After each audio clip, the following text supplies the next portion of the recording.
Hi, my name is Cherie Butts. I am Associate Director of Program Leadership at Biogen in Cambridge, Massachusetts. I've been coming more than 10 years now, and one of the most powerful aspects of the AAI meeting is the network. If nothing else, it's an opportunity to meet and greet all of the brilliant minds who are doing all different aspects of immunology research and to learn about what they're doing and also to really consider how what they're doing can tie into what I'm doing. I started off in Texas. I went to a high school for medical professions, and most of my classmates stayed in Texas. I wanted to leave. I wanted to find the best school that could teach me everything I needed to know about biomedical sciences. And I realized when I went out there that it needed to be below the Mason-Dixon. So I chose Maryland. I went to Johns Hopkins, and I learned a lot. I was a chemistry major, and all of my friends who were in science wanted to be MDs. I had had that taste of research. I said, I think I'm going to try this out a little bit more. Went to get my master's, was more in love with science than before, decided, this is really what I want to do.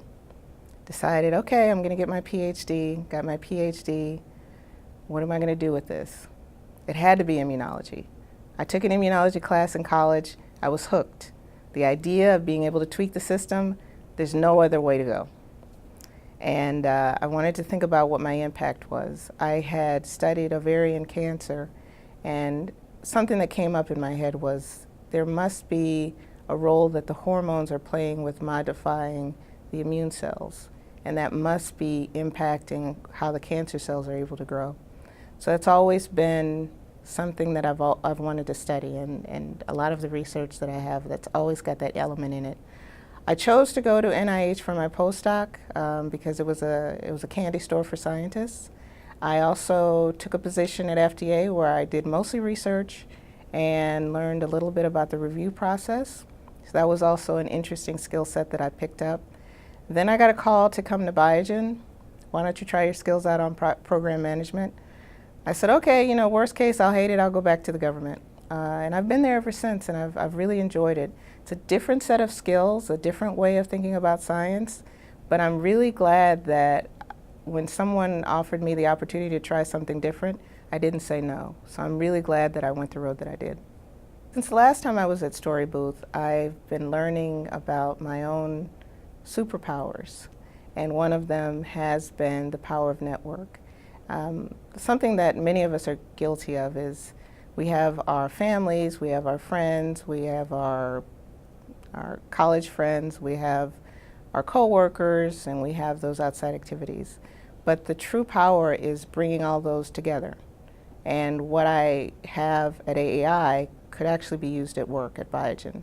What I have at Biogen probably could be helpful for some of my family and friends who have been afflicted with the diseases that we're interested in. So really learning those networks, understanding that bringing them together and mixing and matching them, that's where the real power is. And so coming to AAI, now that I know that, that really helps me be more deliberate in my networking activities. But the most powerful thing is I don't want to network for myself anymore. I think I've done a pretty decent job of that. Now I want to teach others how to do it, to make sure that they understand what their superpowers are and to help them find that place so that networking, I can become more of a conductor than a member of the orchestra.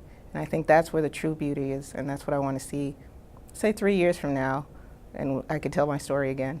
What do I love most about what I do? I'd have to say it's the people. The work that I do is working with neuroscientists, working with neuroimmunologists, working with hematologists across the spectrum of research that they do to come up with the different projects and the targets that we're going to consider for drugs of interest for the different diseases that we care about. And the fact that I sit in on all of those programs means that I get to learn about what all of them are doing. And so I can take the knowledge that one project does into another project. And it's really good for me because you get to cross-fertilize the science, but you also get to cross-fertilize the activities. You can see a pain point, something that you know was a hurdle in a different program, and you can say to that certain program that, I've seen this before. Why don't we try something different so that we can avoid that? And that helps us get to a decision a little bit faster. As I mentioned before, I've learned a lot about how the organization works. I've thought about where are the opportunities where the committee that I'm chairing can work with the other committees. And I think that by looking at that and paying attention to it and knowing how the organization works, that's where we're going to make some real impact. Our efforts have been very good, and if you look at them, they have this additive effect. But now that we're starting to think about ways to work together, it's going to be synergistic, and we're going to be able to impact more people. And my goal is to teach people how to farm instead of bringing them the food. And I think we're on the way there. And having been the chair of this committee, I'm learning that, and I'm learning the pieces so that I know exactly what people need to hear in order to farm. What motivates me is possibilities. When you look at something and you say, I think this could be better, and I want to see if it works, and I want to try it out, and then you try it out, and then it works, and then you get more excited, and then you say, okay, I want to fix something else. That's it. It's always looking at something and saying, is there something that can be done to make this a little bit better? That's what I want to do. I want to make things better. I want to make, whenever I walk into a room, I want people to feel better. Whenever I work on something, I want it to be better than it was when we started it. And that's my goal. And so every day when I wake up, I need to have something that I'm working on, something that I can make better. And that's what drives me.